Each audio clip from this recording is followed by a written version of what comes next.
Movement on this ongoing battle that's at the courts now, federal court, and where we see this specific court case, as we've talked about, and I've talked about actually recently, for National Association of Realtors, Anywhere Real Estate, and which used to be Realty, yeah, and multiple other companies, Coldwell Banker, Keller Williams, and there's a couple other people or companies that are named in the lawsuit, several other ones, big ones specifically, not small brokerages. However, this is a clear compensation dialogue and ultimate discussion for eternity. So if we change how real estate goes from paying the buyer's agent and paying the listing agent through the equity of the seller's home, and that's what I talked about before, then it's going to change the game completely. So if it goes from I'm only going to pay a listing agent, and if a buyer comes in, they're going to have to ultimately compensate their buyer's agent for their time and effort to get that offer accepted. I'm not here to say which one's right or wrong. Real estate's obviously been developed over many, many years, tens of years, where these, different contracts and everything else has been negotiated. And also there's been a lot of, discussion for long periods of time is should the buyer's agent get paid, should the listing agent, should the seller, and ultimately how the property is sold is because a buyer's willing to pay that amount for that. And then on the other end, the listing agent's representing the seller for what amount they feel is best for that property. So now with Anywhere Real Estate Company Holdings pulling out and settling with those people that brought the suit along, now there's a little bit more validity, not a lot, but there's a little more validity to, okay, well, obviously they thought that they're not going to win, so let's just settle. Because really what it comes down to is, companies spend a lot of money on legal fees each and every year. This court case has been going on for a couple of years now.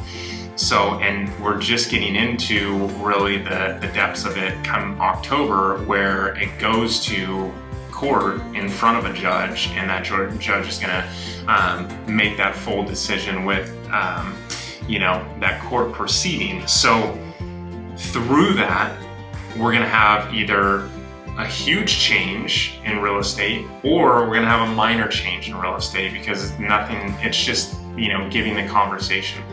But with someone settling, you look at it as, okay, well, the challenge is when someone settles, there's really no challenge on the people that are still in the fight, because they may have more money, they may have more at stake, and they may know something that the other companies don't know, or that company may be at the verge of bankruptcy and know that they need to pull out, because if not, they're going to run out of money, and obviously that's not good for anybody. So those are the things that they battle each and every day.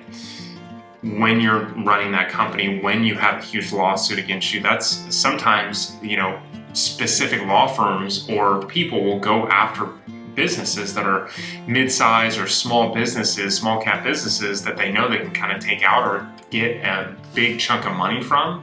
They file a lawsuit against them, and then they'll just settle. So this might be that case where they knew that, if they kept going, they may run out of funds and they may set aside a certain amount each and every year for legal fees, and they may have hit that cap and known that they've spilt over into a general fund. But the bottom dollar of this is we got to figure out where it comes from the end of the buyers and the sellers, and how to make those transactions happen. If this goes away, like I said on a previous video, what we'll have is ultimately it will go away, and that buyer will have to be represented both by that agent, or they're going to have to take money out of their pocket, which is going to be a lot harder for them to do, because as is right now, obviously we talk about affordability and trying to buy a home. That's challenging in itself. But if someone has to come out of pocket closing costs, including down payment, and now an agent fee, which let's say a down payment is roughly $15,000, $20,000, on top of closing costs for another 10, so we're at $25,000 to $30,000, and they have to come out of pocket another $10,000. It seems tough to navigate, but there's other ways around it. There's other ways to, structure the deal to make sure that that buyer's agent gets paid if he's really adding value. Increase the purchase price by $10,000 and then ask for that money back from the seller, which ultimately comes out of the seller's pocket anyway. So there's a lot of ways to navigate and negotiate those different transactions if that really comes to fruition, where NAR and all these other companies lose that lawsuit and they have to say, yeah, you're right. It should just be the listing agent that gets paid, and then if the buyer agent gets paid, it's money coming from the buyers, or just offer a little bit more and then take that out, which I see happening probably.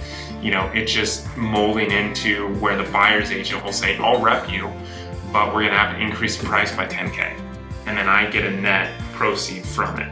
So I think that that's how it's going to go. I think there's a lot of people that really want representation. I see that all across the board. People say that they don't want representation, and then at the last minute when they're going into a transaction, they request it, or they talk to an agent that they feel more comfortable with, and then all of a sudden that agent writes an offer. I've had it just happen to me recently where this buyer was talking directly to the listing agent, and then at the last second, the buyer's son was like, no, let's talk to an agent that is on our side and not just an advocate for that listing or that seller.